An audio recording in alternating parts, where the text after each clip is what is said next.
El capitán otomano los vio primero a través de la bruma matinal. 6 formas, masivas, imposiblemente masivas, se movían hacia la línea otomana con una lentitud que parecía casi despreciativa. No se movían como galeras, no parecían galeras, eran algo completamente distinto. Algo que los comandantes navales más experimentados del Mediterráneo jamás habían encontrado en un siglo de dominio otomano. Los capitanes enviaron mensajes urgentes a Alí Bajá a bordo del buque insignia Sultana. ¿Qué son esas cosas? ¿Cómo luchamos contra ellas? Alí Bajá no tenía respuesta. Nadie la tenía.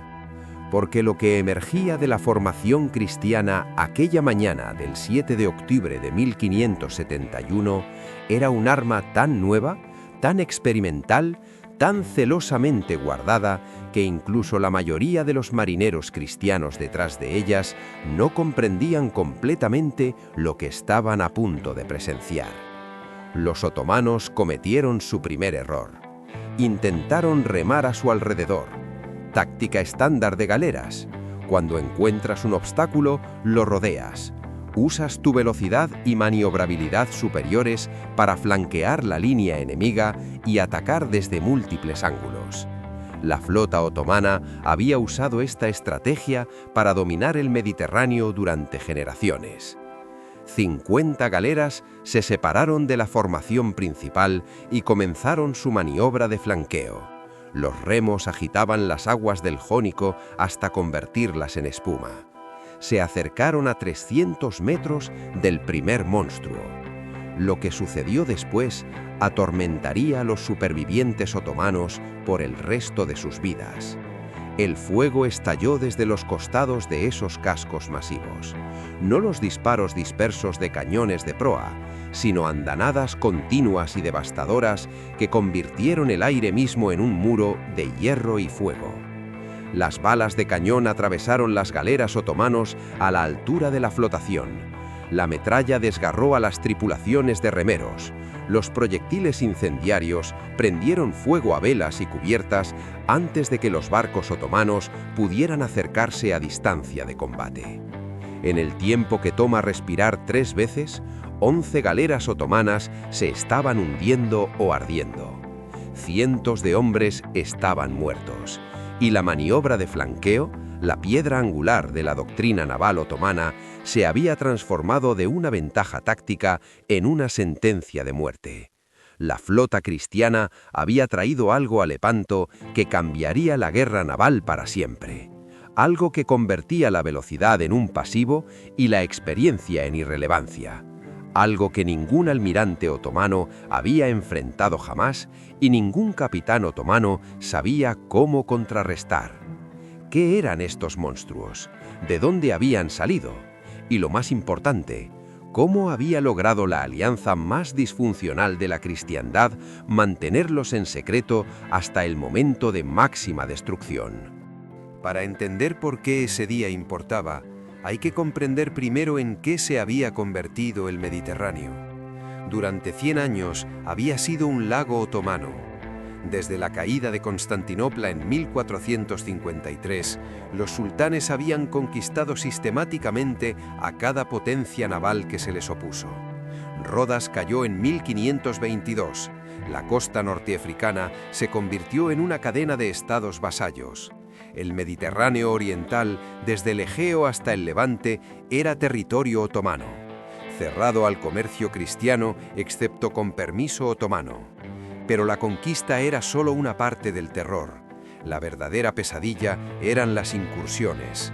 Cada primavera, cuando comenzaba la temporada de navegación, flotas corsarias otomanas surgían de puertos por todo el Mediterráneo. Atacaban sin advertencia, aparecían en horizontes desde Sicilia hasta Valencia, desde Creta hasta la costa adriática de Italia. Venían por una cosa sobre todas las demás: esclavos. Las cifras son casi incomprensibles para mentes modernas. Entre 1500 y 1580, aproximadamente 1 millón de europeos fueron esclavizados por asaltantes otomanos y berberiscos. Comunidades costeras enteras quedaron despobladas. Torres de vigilancia borderaban las costas de Italia y España, vigiladas por centinelas cuyo único propósito era detectar velas otomanas y hacer sonar campanas de advertencia. La costa italiana adquirió un nombre que expresaba el terror omnipresente: la costa degli schiavi, la costa de los esclavos. El destino de los cautivos variaba de sombrío a indescriptible. Algunos eran rescatados por sus familias a precios que arruinaban pueblos enteros. Otros eran vendidos en los mercados de esclavos de Constantinopla, Argel y Túnez. Hombres para trabajos forzados, mujeres para harenes, niños para cualquier propósito que sus compradores eligieran. Los menos afortunados se convertían en esclavos de galeras, encadenados a los remos de los mismos barcos que los habían capturado, remando hasta morir por agotamiento, enfermedad o el látigo del capataz. Para 1570, las potencias cristianas del Mediterráneo habían sido humilladas, tan profunda, tan repetidamente, que muchos se preguntaban si la resistencia era siquiera posible. La armada otomana parecía invencible, sus galeras eran más rápidas, sus tripulaciones más experimentadas, sus tácticas perfeccionadas a través de generaciones de victoria. Cuando los tambores de guerra otomanos resonaban sobre el agua, los capitanes cristianos habían aprendido que la valía era simplemente otra palabra para suicidio. Entonces los otomanos cometieron un error estratégico: atacaron Chipre y despertaron algo que llevaba un siglo dormido: la ira de una Europa que ya no tenía nada que perder. Chipre en 1570 era posesión veneciana, una isla rica que servía como el puesto oriental más alejado de Venecia. También era vulnerable. Los refuerzos más cercanos estaban a semanas de distancia. La guarnición local era inadecuada, y el Imperio Otomano, bajo el agresivo sultán Selim II, había decidido que la isla estaba madura para la conquista. La invasión comenzó en julio de 1570. Una flota otomana transportando más de 100.000 soldados desembarcó en la costa de Chipre. Los defensores estaban superados 10-1. No tenían esperanza de refuerzos. La flota de Venecia era demasiado pequeña para desafiar la supremacía naval otomana. Ninguna otra potencia cristiana parecía dispuesta a intervenir. Lo que siguió fue un asedio de brutalidad medieval. La ciudad de Nicosia cayó en septiembre, tras 45 días de sitio. 20.000 civiles fueron masacrados. El comandante otomano Lala Mustafa Pasha envió la cabeza cercenada del gobernador veneciano a la fortaleza cristiana restante en Famagusta, una advertencia de lo que esperaba a quienes resistieran. Famagusta resistió. Durante 11 meses, una guarnición de menos de 4.000 hombres desafió a un ejército de 200.000. Lucharon hasta agotar sus municiones, comieron sus caballos, sus perros, sus ratas. Realizaron salidas contra las líneas de asedio otomanas con una ferocidad que asombró a sus atacantes. Cuando la ciudad finalmente cayó en agosto de 1571, quedaban vivos menos de 2.000 defensores. El comandante otomano había prometido paso seguro a los supervivientes. Mintió. Lo que le sucedió al comandante veneciano, Marcantonio Bragadín, se convirtió en un grito de guerra que resonó por toda la Europa cristiana. Lala Mustafa Pasha ordenó cortar las orejas y la nariz de Bragadín. Fue obligado a cargar cestos de tierra hacia las fortificaciones otomanas mientras los soldados lo golpeaban. 2 semanas después, lo llevaron a la plaza principal de Famagusta y lo desollaron vivo. Su piel fue removida tira por tira mientras aún estaba consciente. Su piel rellena fue luego paseada por las calles y enviada a Constantinopla como trofeo. La atrocidad resultó contraproducente de forma espectacular. Durante años, las potencias cristianas del Mediterráneo habían disputado entre sí, mientras los otomanos los eliminaban uno por uno. Venecia desconfiaba de España. España despreciaba a Génova. Los estados papales maniobraban entre todas las partes. Nadie podía ponerse de acuerdo sobre estrategia, comando o la división de potenciales ganancias. El martirio de Bragadín cambió el cálculo. De repente, la amenaza otomana ya no era abstracta. De repente, las incursiones y conquistas tenían un rostro humano, un rostro que había sido arrancado de un hombre vivo por el crimen de defender su puesto. De repente, incluso los políticos más cínicos comprendieron que la división continua significaba aniquilación eventual. El Papa Pío V había trabajado durante años para construir una alianza contra los otomanos. Ahora, por fin, las piezas encajaron. Venecia aceptó cooperar con España. España aceptó compartir el mando. El 25 de mayo de 1571, el tratado creando la Liga Santa fue firmado en Roma. Por primera vez en un siglo, la cristiandad enfrentaría a la Armada otomana como fuerza unida. Pero esta alianza milagrosa tenía un problema. Nadie confiaba en nadie, y el joven comandante que eligieron parecía destinado a fracasar. Don Juan de Astria tenía 24 años. Era ilegítimo, hijo bastardo del fallecido emperador del Sacro Imperio Romano Germánico, Carlos V. No tenía experiencia en guerra naval y acababan de darle el mando de la flota más grande que la cristiandad había reunido en un siglo. Muchos esperaban que fracasara catastróficamente. Lo subestimaron. Don Juan poseía algo que la experiencia no podía proporcionar: confianza absoluta e inquebrantable. Nunca había conocido la derrota porque nunca había sido verdaderamente puesto a prueba. Enfrentaba a la flota otomana no con el respeto cauteloso de hombres que recordaban desastres pasados, sino con la certeza audaz de un joven comandante que se creía destinado a la gloria. Más importante aún, Don Juan comprendió que su alianza fracturada necesitaba unidad más que tácticas.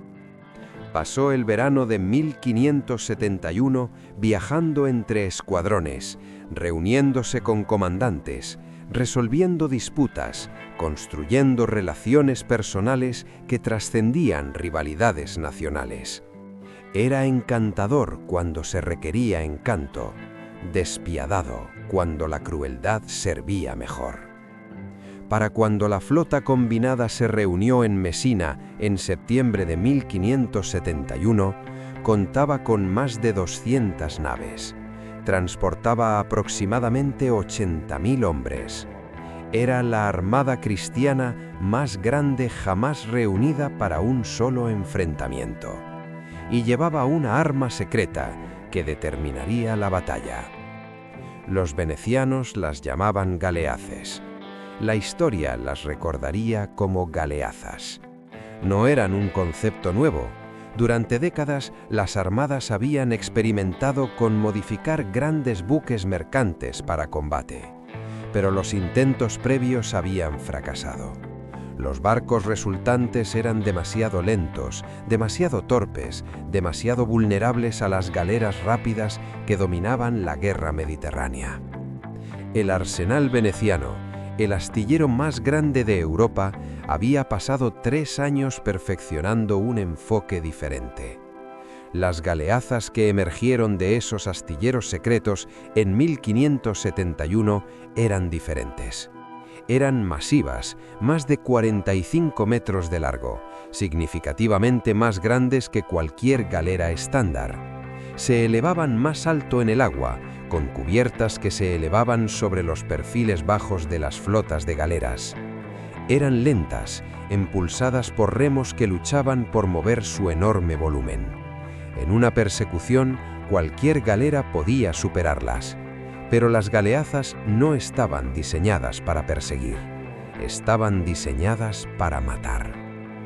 Cada nave llevaba aproximadamente 40 cañones, un armamento casi inconcebible para la época. Las galeras estándar montaban 2 o 3 armas en la proa. Las galeazas llevaban cañones a lo largo de ambos costados, en proa y popa, en múltiples niveles de cubierta. Podían disparar en todas las direcciones simultáneamente, podían entregar andanadas continuas que ninguna galera había sido capaz de igualar jamás. Venecia había logrado completar solo 6 galeazas antes de que zarpara la flota. 6 naves entre más de 200, un número trivial, una ocurrencia tardía. Esas 6 naves destruirían un imperio. Pero primero tenían que encontrar al enemigo. Y el almirante otomano no tenía prisa por ser encontrado. Durante 3 semanas, la Liga Santa buscó a la armada otomana. Los informes de inteligencia colocaban al enemigo en varias ubicaciones a lo largo de la costa griega. Pero los otomanos resultaban escurridizos. Ali Pasha, el Capudán Pasha otomano, tenía órdenes de enfrentar a la flota cristiana, pero no mostraba ninguna urgencia por buscar batalla. Mantenía sus naves en puertos protegidos, esperando que los cristianos cometieran un error. Don Juan empujó hacia el este, pasó Corfú, pasó la costa de Epiro, hacia el Golfo de Patras, el estrecho cuerpo de agua que conducía a la base otomana en Lepanto. Estaba extendiendo sus líneas de suministro a longitudes peligrosas. Se alejaban más de puertos amigos con cada milla. Sus comandantes más experimentados instaban cautela. El joven almirante se negó a escuchar. No había llegado tan lejos para regresar sin batalla. En la noche del 6 de octubre de 1571, exploradores cristianos finalmente localizaron a la flota otomana. Ali Pasha había zarpado de Lepanto y estaba anclado en la entrada del Golfo de Patras, cerca de un grupo de pequeñas islas llamadas las Cursolaris. Más de 200 naves otomanas, aproximadamente 90.000 hombres, la flota más grande que el Imperio Otomano había reunido jamás en un solo lugar. Don Juan convocó un consejo de guerra a bordo de su buque insignia, el Real. Los comandantes que se reunieron en su camarote representaban la alianza fracturada que había pasado meses manteniendo unida. El comandante veneciano, Sebastiano Venier, de 75 años, y tan agresivo que don Juan casi lo había arrestado por insubordinación. El almirante genovés, Giovanni Andrea Doria, cuya familia había dominado el comercio mediterráneo durante generaciones. El comandante papal, Marcantonio Colonna, quien portaba la autoridad del Papa mismo. Don Juan les dijo que atacarían al amanecer. El debate fue feroz. Algunos comandantes argumentaban que la flota debía esperar refuerzos. Otros señalaban que los otomanos mantenían una posición defensiva fuerte. Varios capitanes venecianos notaron que la entrada al Golfo era estrecha, limitando la maniobrabilidad. Una derrota aquí destruiría el poder naval cristiano durante una generación. Don Juan escuchó. Luego dio sus órdenes. La flota formaría 3 divisiones, ala izquierda, centro y ala derecha, con una reserva detrás. Las galeazas se posicionarían adelante de la línea principal, 2 antes de cada división. Su misión, romper la formación otomana antes de que comenzara el enfrentamiento. No habría retirada. Cualquier nave que huyera de la batalla sería cazada y su capitán ejecutado. Los comandantes se dispersaron hacia sus naves. Por toda la flota, sacerdotes escucharon confesiones y administraron últimos sacramentos. Los soldados revisaron sus armas. Los remeros, tanto hombres libres como esclavos de galeras, recibieron raciones extra de vino y galletas. Nadie esperaba sobrevivir el día venidero. Mientras la oscuridad caía sobre el Golfo de Patras, la flota cristiana hacía preparativos finales para una batalla que determinaría el destino del mundo mediterráneo. Y debajo de las cubiertas, En la penumbra de las bodegas de las galeras otomanas, 15.000 hombres encadenados esperaban en la oscuridad. Esclavos cristianos que habían sido capturados en traiciones, vendidos en mercados, condenados a remar hasta morir. Ellos también estaban a punto de cambiar la historia, pero primero tendrían que sobrevivir el amanecer. 7 de octubre de 1571, la fiesta de Nuestra Señora del Rosario. La niebla colgaba sobre el Golfo de Patras mientras la primera luz gris se extendía por el horizonte oriental. La flota cristiana había estado en movimiento desde antes del amanecer, remos hundiéndose en unísono silencioso. 200 naves deslizándose a través de agua tan calma que parecía vidrio negro. Los marineros escudriñaban la niebla, esforzándose por el primer vistazo de velas otomanas. Aproximadamente a las 7:30 de la mañana, el vigía a bordo del Real gritó desde el mástil: «¡Enemigo a la vista!». La niebla se levantaba, quemada por el sol de octubre, y mientras se despejaba, la flota otomana se materializó como una pesadilla hecha forma. Nave tras nave tras nave, extendiéndose por el horizonte en una formación de media luna que parecía abrazar todo el Golfo. Sus estandartes chasqueaban en la brisa ligera, sus tambores comenzaron a sonar, un trueno rítmico y grave que rodaba sobre el agua y resonaba en las colinas distantes. Don Juan subió a la plataforma de combate en la proa de su buque insignia. Con 24 años, vistiendo armadura que relucía a la luz de la mañana, parecía en todo sentido el comandante que la propaganda haría de él más tarde. Ordenó que izaran el estandarte de la Liga Santa, un masivo estandarte azul portando un crucifijo bendecido por el Papa mismo. Por toda la flota, otros estandartes se alzaron en respuesta: el León de San Marcos, el Águila de los Habsburgo, las llaves papales, las cruces de Génova, Malta y Saboya. Luego don Juan hizo algo que aturdió a sus oficiales. Ordenó que las 6 galeazas fueran remolcadas hacia adelante, delante de la línea de batalla principal. Esta era una apuesta enorme. Las galeazas eran lentas.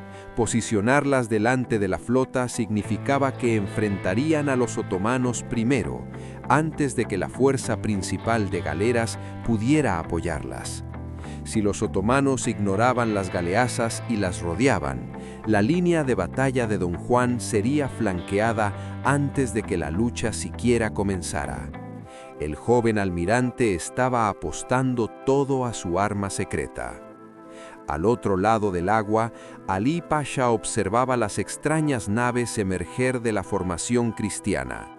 El comandante otomano tenía 51 años, veterano de incontables enfrentamientos navales, uno de los almirantes más experimentados del Mediterráneo. Nunca había visto nada como las naves que ahora se arrastraban hacia su flota. Tomó una decisión que destruiría su armada. El plan de batalla otomano era elegante en su simplicidad. El ala izquierda, bajo Mehmed Sirocco, abrazaría la costa y giraría el flanco derecho cristiano. El centro, bajo Alí Pasha, el comandante al mismo tiempo, enfrentaría a la fuerza principal cristiana y la mantendría en su lugar. El ala derecha, bajo Ulugh Ali, el corsario más temido del Mediterráneo, rodearía la izquierda cristiana y atacaría por detrás. Era la misma estrategia que había ganado victorias otomanas durante un siglo. Velocidad, maniobrabilidad, envolvimiento, acercarse al enemigo, abordar, matar, pasar al siguiente barco. Las galeazas hicieron esta estrategia suicida. Mientras la flota otomana avanzaba, las 50 galeras de la vanguardia de Mehmed Sirocco giraron hacia las 2 galeazas posicionadas delante del ala derecha cristiana.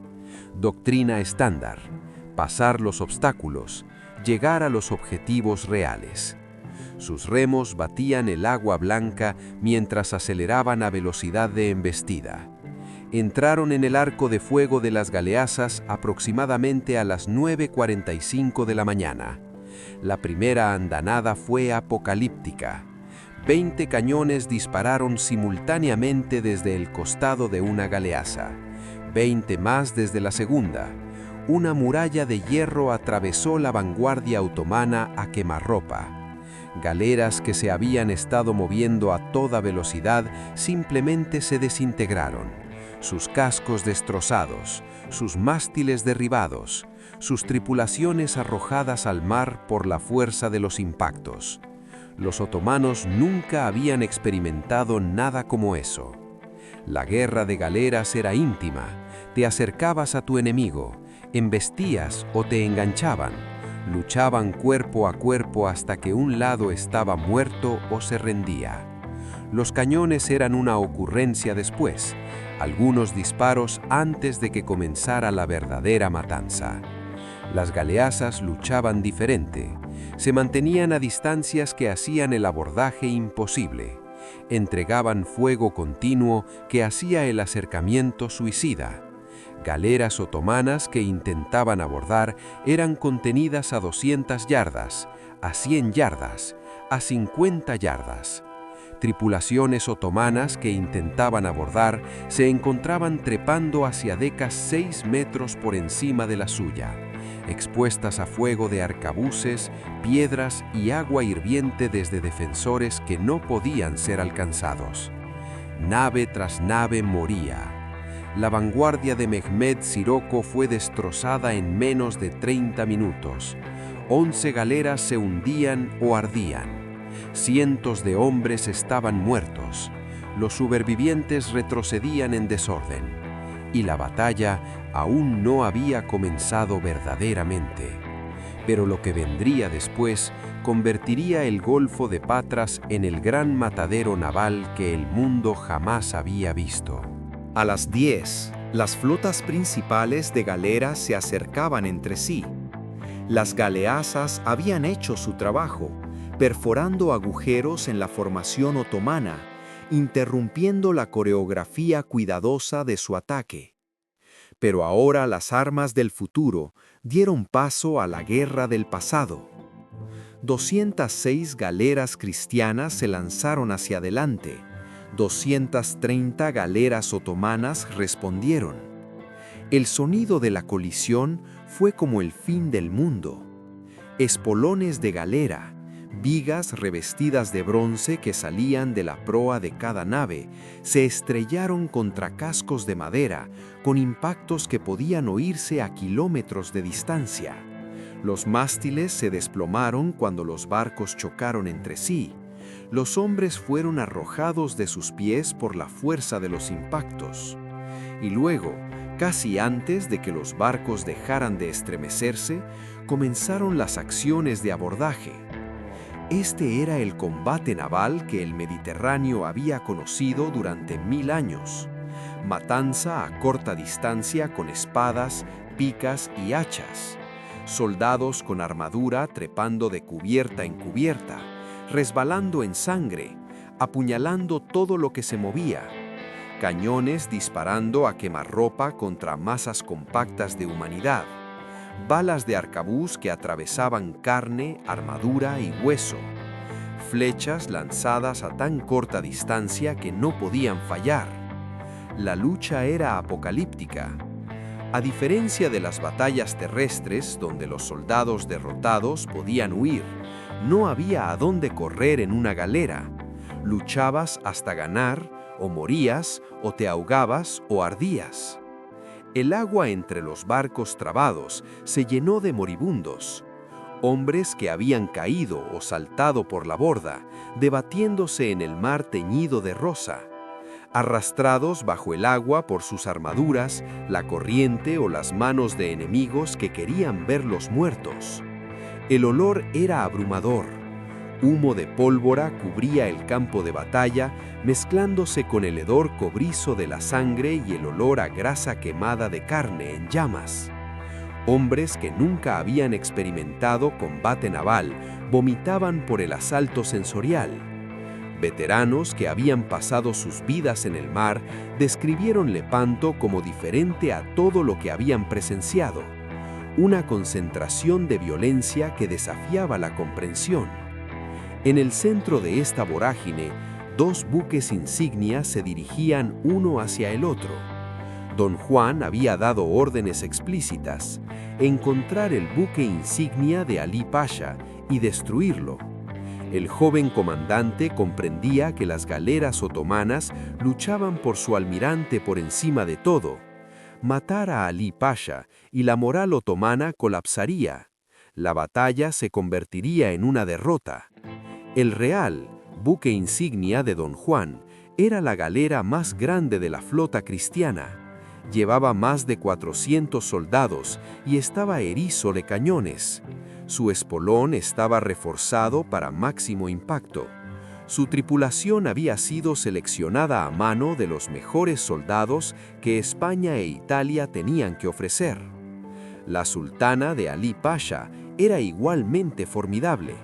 El buque insignia otomano portaba el estandarte personal del sultán mismo, un estandarte verde, inscrito con el nombre de Alá 29.000 veces, bendecido por los imanes de Constantinopla y considerado casi mágicamente protectivo. Sus 400 genízaros eran la élite de la élite, soldados que nunca habían conocido la derrota.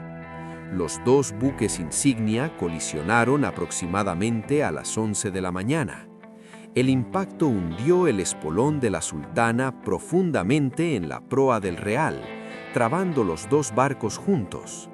Por un momento, ambos barcos se estremecieron hasta detenerse, su impulso absorbido por la colisión. Luego las rampas de abordaje cayeron y el infierno abrió sus puertas. 3 oleadas de soldados españoles asaltaron la deca de la sultana. 3 oleadas de genízaros los rechazaron. La lucha en el espacio entre los barcos se volvió tan intensa que los cuerpos de los caídos formaron una barrera física que las oleadas subsiguientes tenían que escalar. La sangre corría por las cubiertas en sábanas, haciendo el piso traicionero. Los hombres resbalaban y caían y eran apuñalados antes de poder levantarse.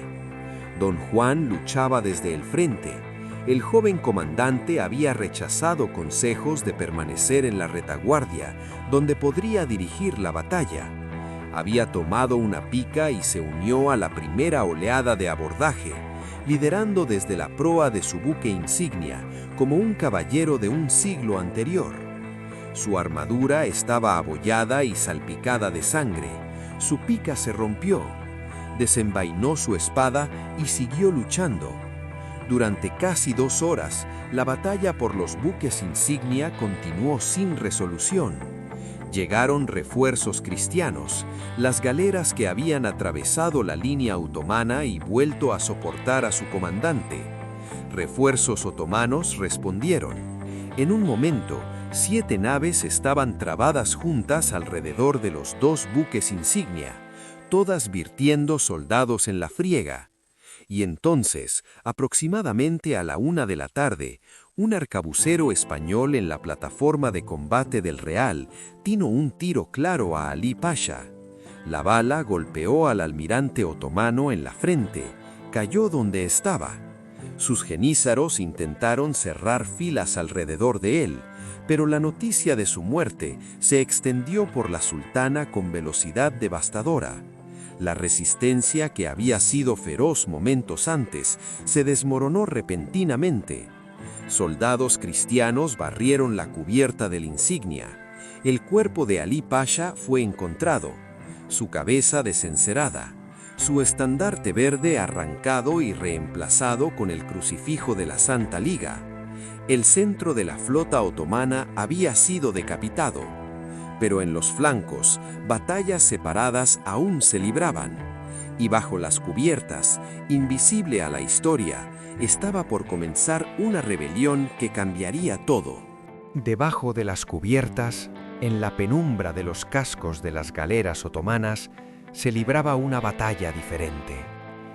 La flota otomana transportaba aproximadamente 15.000 esclavos cristianos, hombres capturados en incursiones en costas europeas, vendidos en mercados de esclavos, condenados a las bancadas de remos de los mismos barcos que habían destruido sus vidas. Habían sido traídos a Lepanto para impulsar la flota que aplastaría el poder naval cristiano para siempre. Nunca estuvieron destinados a sobrevivir la batalla. Si los otomanos ganaban, remarían a casa en cadenas. Si los cristianos ganaban, probablemente se ahogarían cuando sus barcos se hundieran o arderían cuando el fuego se propagara. Eran menos que carga, eran combustible. Cuerpos humanos convertidos en propulsión a través del sufrimiento. Cuando las flotas colisionaron, todo cambió.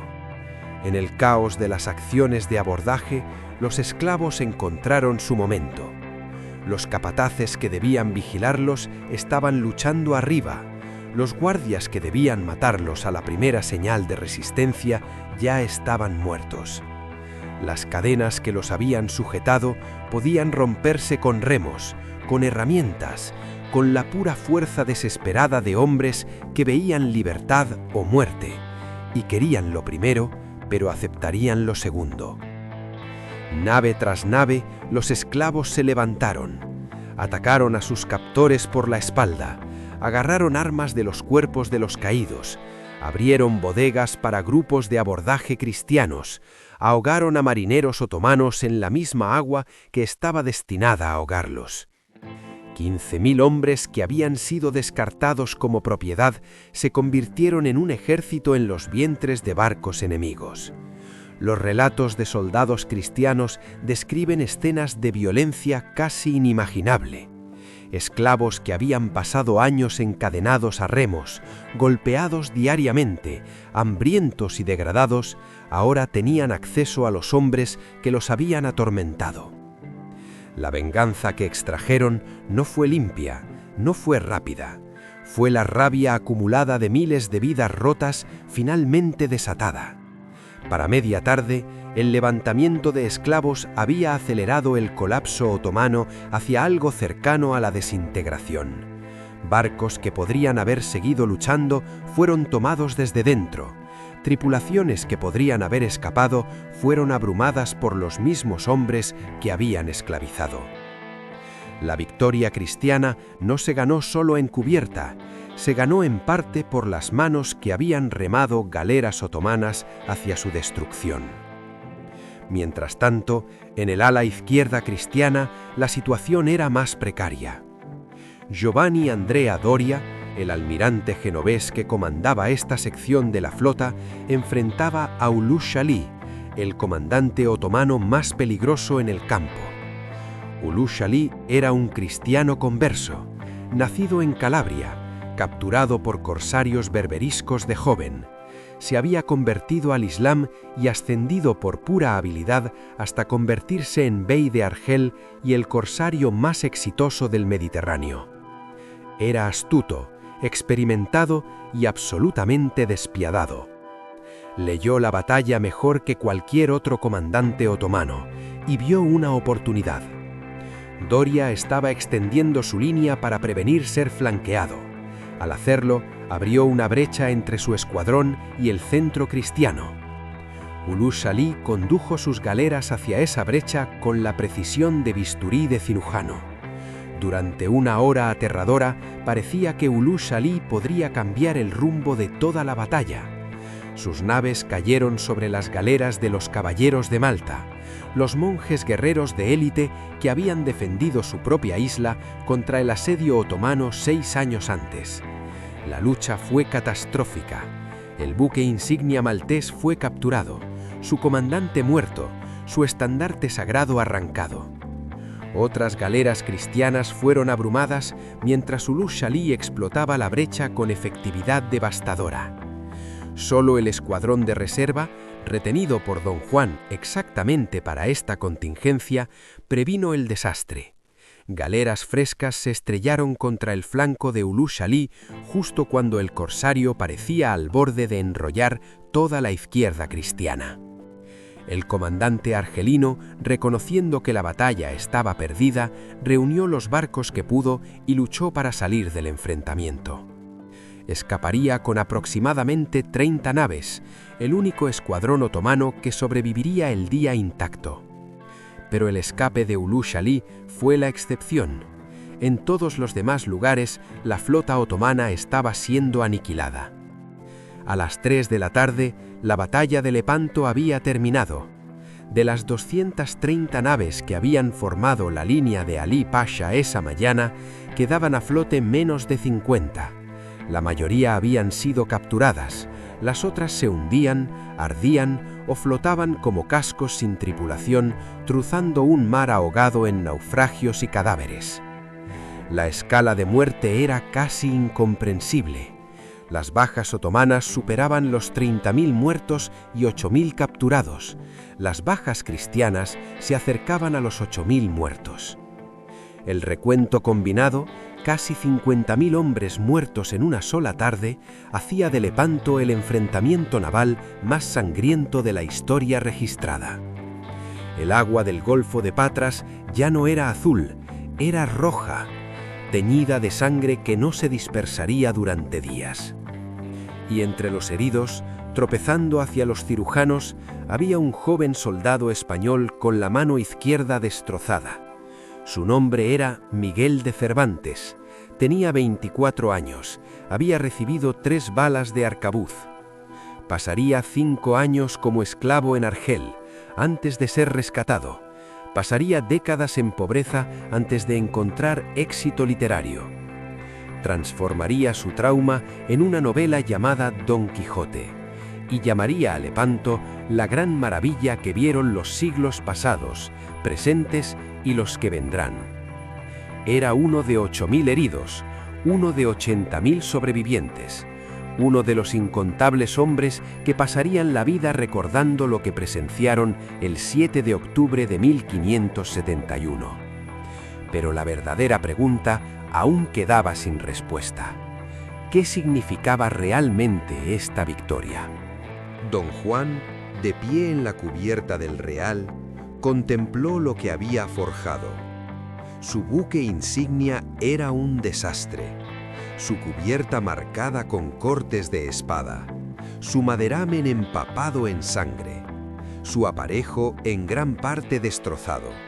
Había luchado durante 4 horas, había matado hombres con sus propias manos, había estado a centímetros de la muerte, cuando los genízaros casi empujaron la primera oleada de abordaje de vuelta al mar. Ahora era el hombre más famoso de Europa. Ordenó a sus trompetistas sonar la victoria. Por todo el campo de batalla, las naves. Don Juan, de pie en la cubierta del Real, contempló lo que había forjado. Su buque insignia era un desastre. Su cubierta marcada con cortes de espada, su maderamen empapado en sangre, su aparejo en gran parte destrozado. Había luchado durante 4 horas, había matado hombres con sus propias manos, había estado a centímetros de la muerte, cuando los genízaros casi empujaron la primera oleada de abordaje de vuelta al mar. Ahora era el hombre más famoso de Europa. Ordenó a sus trompetistas sonar la victoria. Por todo el campo de batalla, las naves cristianas dispersas tomaron el llamado. Trompetas, tambores y voces que vitoreaban rodaron por el Golfo de Patras, ahogando los gemidos de los moribundos y el crepitar de los barcos aún ardiendo. Soldados que esperaban morir esa mañana se abrazaban entre sí. Sacerdotes que habían administrado últimos sacramentos ahora dirigían oraciones de acción de gracias. Las celebraciones que siguieron fueron sin precedentes en escala e intensidad. Campanas de iglesias sonaron por toda Europa. Se celebraron misas en cada catedral cristiana. Se comisionaron artistas para pintar escenas de la batalla. Poetas compusieron versos celebrando a Don Juan como el salvador de la cristiandad. El Papa Pío V, que había trabajado durante años para crear la alianza que hizo posible Lepanto, colapsó cuando recibió noticias de la victoria. Moriría 5 meses después, convencido de haber presenciado intervención divina en asuntos humanos. Eventualmente sería canonizado como santo, y la Iglesia Católica declararía el 7 de octubre la fiesta de Nuestra Señora de la Victoria, en conmemoración de la batalla. Pero bajo toda la celebración yacía una realidad más oscura. La respuesta otomana a Lepanto fue notable por su velocidad y escala. En 8 meses tras el desastre, los astilleros imperiales de Constantinopla habían construido una nueva flota. Más de 200 galeras listas para combate. El gran visir Sokoyu Mehmed Pasha, el mismo hombre que había ocultado la muerte del sultán Solimán en Sidjedvar 5 años antes, supuestamente presumió ante un diplomático veneciano: «Ustedes nos han afeitado la barba, crecerá más gruesa. Nosotros les hemos cortado el brazo. No volverá a crecer». La fanfarronada no estaba completamente vacía. Venecia, exhausta por la guerra e incapaz de sostener la alianza que hizo posible Lepanto, firmó una paz separada con los otomanos en 1573. Chipre permaneció en manos otomanas. La gran victoria no había, al final, recuperado ni un centímetro de territorio perdido. Pero la confianza de Sokoyu enmascaraba una realidad más profunda. La nueva flota que los otomanos construyeron tan rápidamente no era la flota que habían perdido. Los barcos podían reemplazarse, las tripulaciones experimentadas no. Lepanto había matado aproximadamente 30.000 hombres marinos y soldados otomanos, incluyendo miles de arqueros capacitados, artilleros y oficiales navales que habían pasado sus carreras enteras dominando la guerra mediterránea. Estos hombres no podían reemplazarse en meses o incluso años. Más importante aún, los otomanos habían aprendido lo que las galeazas podían hacer y no tenían respuesta. La brecha tecnológica, que había sido invisible antes de Lepanto, era ahora imposible de ignorar. Las técnicas cristianas de fundición de cañones producían armas que superaban las otomanas. El diseño de barcos cristianos evolucionaba en direcciones que los astilleros otomanos no podían igualar. El futuro pertenecía a quien pudiera poner más cañones en el agua, y eso, cada vez más, no eran los otomanos. Después de Lepanto, el Imperio Otomano nunca más intentó destruir el poder naval cristiano en el Mediterráneo. Las incursiones continuaron, los corsarios permanecieron activos. Pero las grandes acciones de flota, los asaltos masivos que habían caracterizado la expansión otomana, cesaron. El mar, que había sido un lago otomano, se convirtió en una frontera disputada y luego, gradualmente, pasó completamente a manos europeas. 12.000 esclavos cristianos fueron liberados en Lepanto. 12.000 hombres que esperaban morir en cadenas, en cambio, caminaron libres. Fue la mayor emancipación individual de esclavos europeos en la historia, y sucedió en el caos de la batalla naval más sangrienta jamás librada. Las 6 galeazas, las armas secretas que habían determinado el resultado de la batalla, fueron más o menos olvidadas. Eran naves de transición, obsoletas en una generación, reemplazadas por verdaderos barcos de vela que podían portar más cañones y no requerían remeros en absoluto. Pero por una mañana en octubre de 1571 representaron el futuro. Representaron la posibilidad de derrotar a un enemigo que había parecido invencible. Representaron el poder de la innovación para cambiar las reglas fundamentales de la guerra. 6 naves, solo 6, construidas en secreto, desplegadas en desesperación, decisivas más allá de todo cálculo. Pero quedaba una última pregunta, una pregunta que no tiene respuesta cómoda. ¿Qué valió Lepanto? 50.000 hombres murieron ese día. Di el número lentamente, deja que se asiente en tu mente. 50.000 seres humanos, españoles y venecianos, turcos y griegos, genízaros y esclavos cristianos, mercaderes genoveses y corsarios albaneses, caballeros malteses y conscriptos egipcios que despertaron esa mañana con esperanzas y miedos y personas que los amaban. 50.000 hombres que habían desayunado, que habían rezado a sus dioses, que habían mirado a través del agua a la flota enemiga y se preguntaron si sobrevivirían para ver otro amanecer. Al atardecer, eran cadáveres flotando en el Golfo de Patras, sus diferencias borradas por la muerte. Las playas del oeste de Grecia, donde los cuerpos fueron arrastrados a la orilla durante semanas después de la batalla, tantos que las comunidades locales no podían enterrarlos a todos, tantos que el hedor de descomposición se extendía por kilómetros en el viento otoñal. El agua del Golfo de Patras no volvió a su color natural durante días. Pescadores en la región se negaron a echar sus redes durante meses, asqueados por lo que esas redes podrían traer. Estos no eran estadísticas, estos no eran abstracciones, estos eran hombres. Padres que nunca regresarían con sus hijos, hijos cuyas madres esperarían en puertos que nunca entrarían, esposos cuyas esposas recibirían noticias meses después de que eran viudas. Hermanos que habían luchado lado a lado, uno sobreviviendo para cargar la culpa de vivir. Amigos que habían hecho planes para lo que harían después de la guerra, planes que nunca se cumplirían. Miguel de Cervantes fue uno de esos supervivientes. Pasó 5 años como esclavo, pasó décadas en pobreza, y cuando finalmente escribió, transformó su trauma en Don Quijote.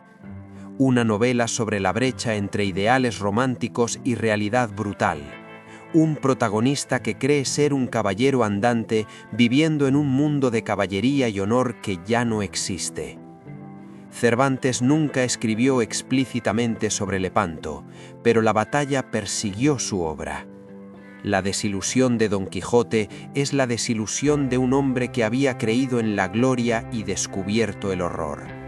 ¿Qué era el heroísmo cuando 50.000 hombres morían en una tarde? ¿Qué era la gloria cuando el agua corría roja con sangre? ¿Qué era el honor cuando la victoria no cambió nada y el enemigo reconstruyó su flota en meses? Las galeazas, esos 6 monstruos que emergieron de la niebla matutina, merecen una consideración final.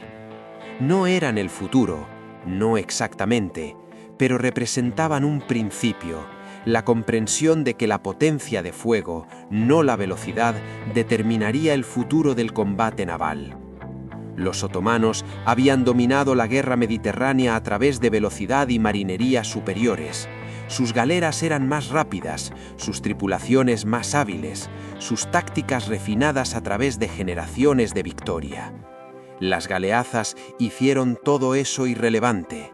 ¿Qué importaba la velocidad si morías antes de alcanzar tu objetivo? ¿Qué importaba la experiencia si las reglas del combate habían sido reescritas? Los monstruos en la niebla no jugaron según las reglas que los capitanes otomanos conocían. Inventaron nuevas reglas. Esta es quizás la lección más profunda de Lepanto. No es que un lado fuera más valiente, o más determinado, o más favorecido por Dios. Es que la innovación puede superar la experiencia, que el futuro no pertenece a quienes han dominado el pasado, sino a quienes han imaginado algo nuevo. Los imperios que olvidan esta lección eventualmente caen. Los otomanos la olvidaron después de Lepanto. Reconstruyeron su flota en el mismo diseño que acababa de ser destruido. Continuaron confiando en las mismas tácticas que acababan de ser derrotadas. no se adaptaron a la nueva realidad que las galeazas habían demostrado.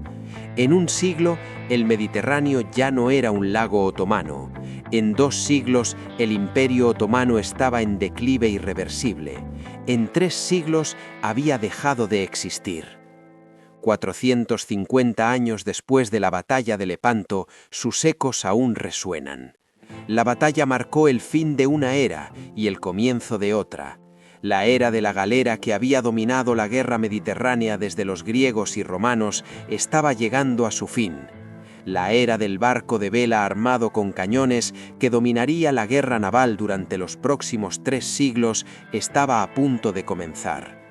Lepanto fue el punto de inflexión, el momento en que la potencia de fuego triunfó definitivamente sobre la velocidad y la maniobrabilidad. Para Europa, la batalla se convirtió en un mito fundacional, prueba de que la civilización cristiana podía defenderse contra amenazas externas, de que la unidad podía superar la división, de que el valor y la tecnología podían derrotar incluso a los enemigos más formidables. Para el Imperio Otomano, Lepanto fue una herida que nunca sanó por completo. El imperio sobreviviría otros 3 siglos y medio, pero nunca más dominaría el Mediterráneo como lo había hecho antes de 1571. La batalla expuso vulnerabilidades tecnológicas, organizativas, psicológicas, que gradualmente se ampliarían hasta el declive y eventual colapso del poder otomano. Esta fue la batalla de Lepanto. 50.000 muertos, 12.000 liberados, un joven comandante que se convirtió en leyenda, un soldado herido que se convirtió en novelista, 6 naves que cambiaron todo. Este fue el 7 de octubre de 1571. El mundo que emergió del Golfo de Patras no era el mundo que entró esa mañana. Las viejas certezas habían sido destrozadas, las viejas suposiciones habían sido probadas falsas. El futuro estaba abierto nuevamente, ya no predeterminado por un siglo de dominio otomano. Los hombres que hicieron esto posible no sabían que estaban haciendo historia, solo sabían que estaban luchando por sus vidas, por su libertad, por sus hogares. Solo sabían que la alternativa, rendición, esclavitud, sumisión, era inaceptable. Solo sabían que preferirían morir de pie que vivir de rodillas. 50.000 de ellos consiguieron su deseo. El resto fue a casa llevando memorias que nunca podrían compartir completamente, cicares que nunca sanarían por completo, y el conocimiento de que habían sido parte de algo que resonaría a través de los siglos. Contamos su historia no para glorificar lo que hicieron, sino para entenderlo, no para celebrar la matanza, sino para reconocer su necesidad y su costo, no para afirmar que la guerra es noble, sino para reconocer que a veces es menos terrible que la alternativa. Esta fue la batalla de Lepanto. Así fue como sucedió, esto fue lo que costó, y por eso, 450 años después, aún recordamos el día en que 6 monstruos emergieron de la niebla y cambiaron el mundo para siempre.